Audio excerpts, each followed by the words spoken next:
Welcome everyone, my name is Mr. Otherwise known as Chris, and welcome to Battlefield 3.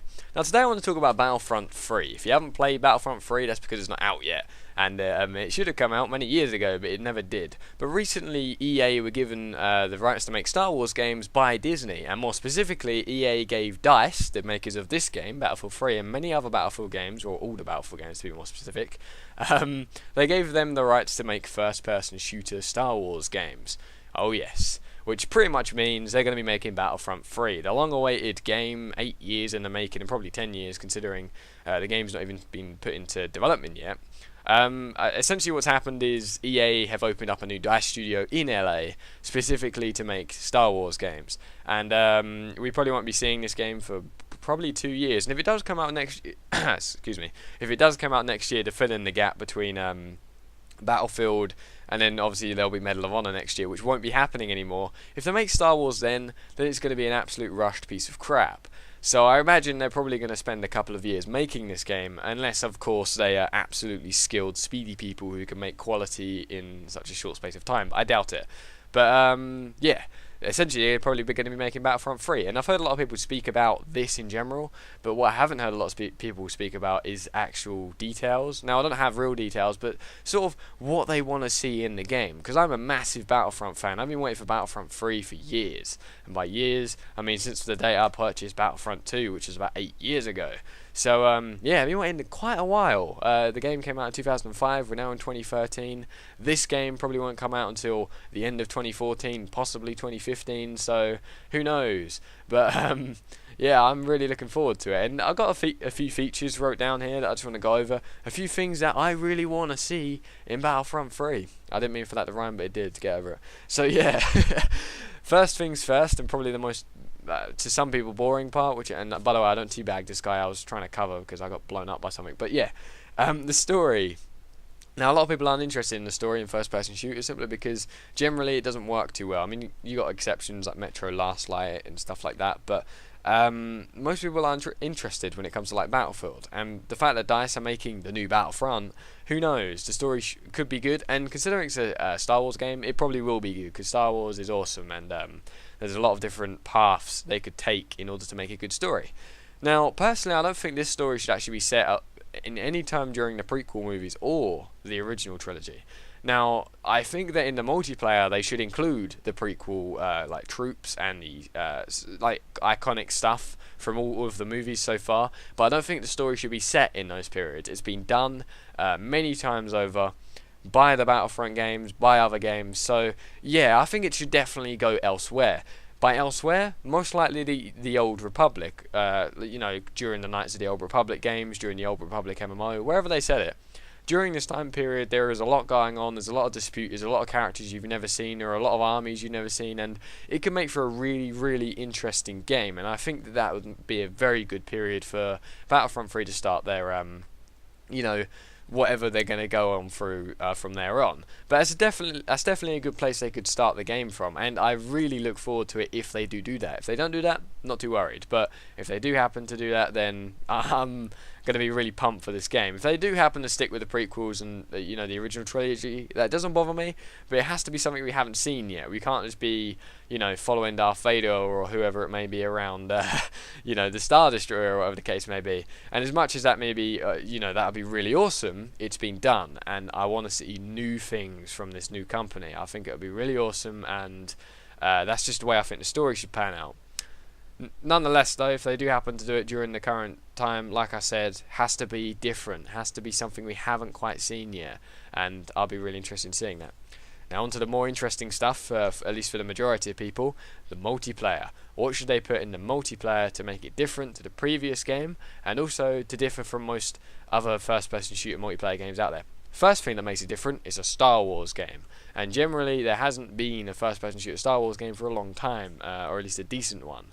There are a few exceptions. I do know that Battlefront 2 was actually online on like the PC. It was also on the PlayStation and the Xbox online, but the problem was it didn't work very well, simply because not many people had Xbox Live or the PlayStation or whatever the case may be online, PlayStation Network. So because of that, the multiplayer never really kicked off. So this will be really the first really big multiplayer title of the series. So who knows what it will be like. But here's a few things that I want. First of all, The infantry. So far in the Battlefront games, there have been different classes. You know, you can play as different sets of clone trooper, different sets of droid, different sets of stormtrooper, and different sets of rebel.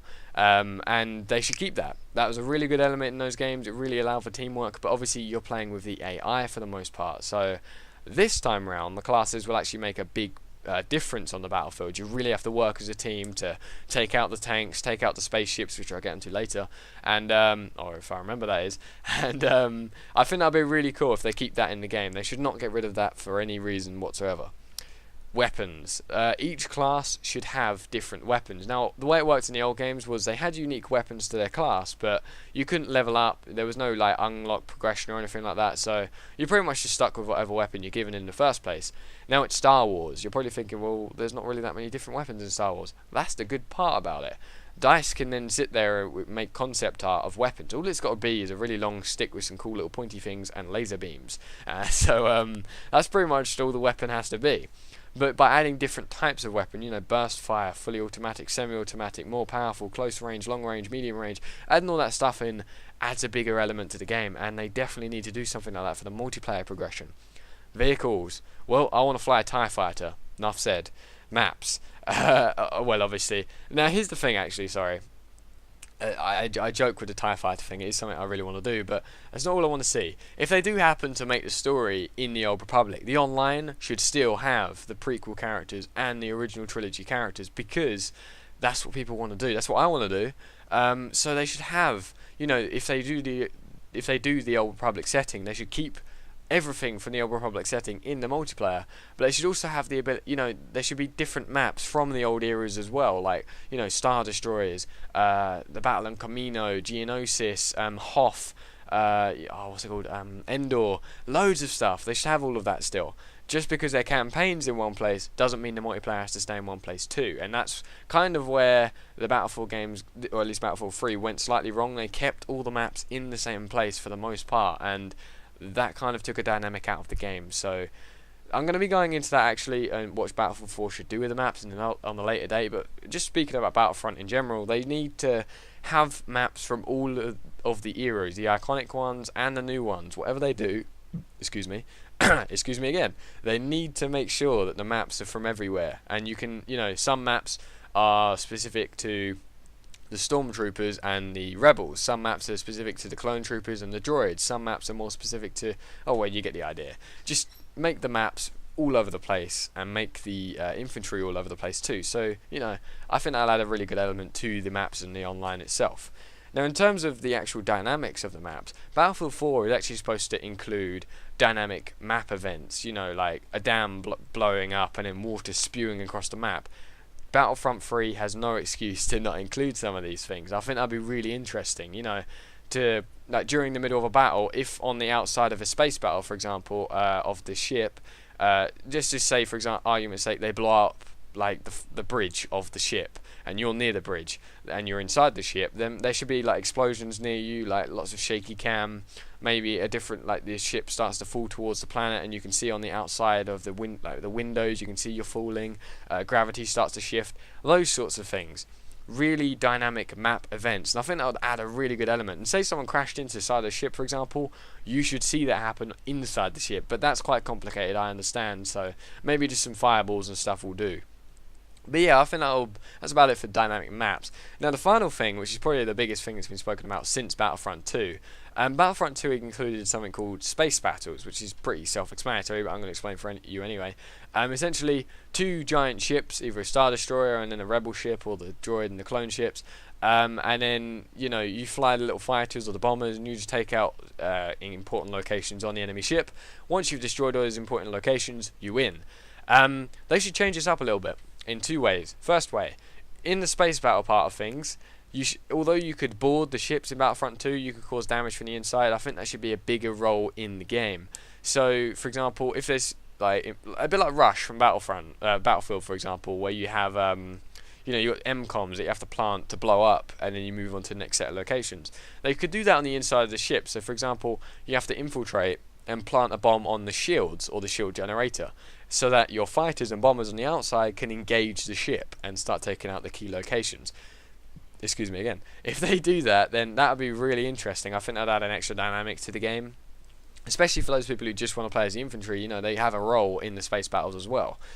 So just to summarize that for you, infantry ride a ship into the enemy ship.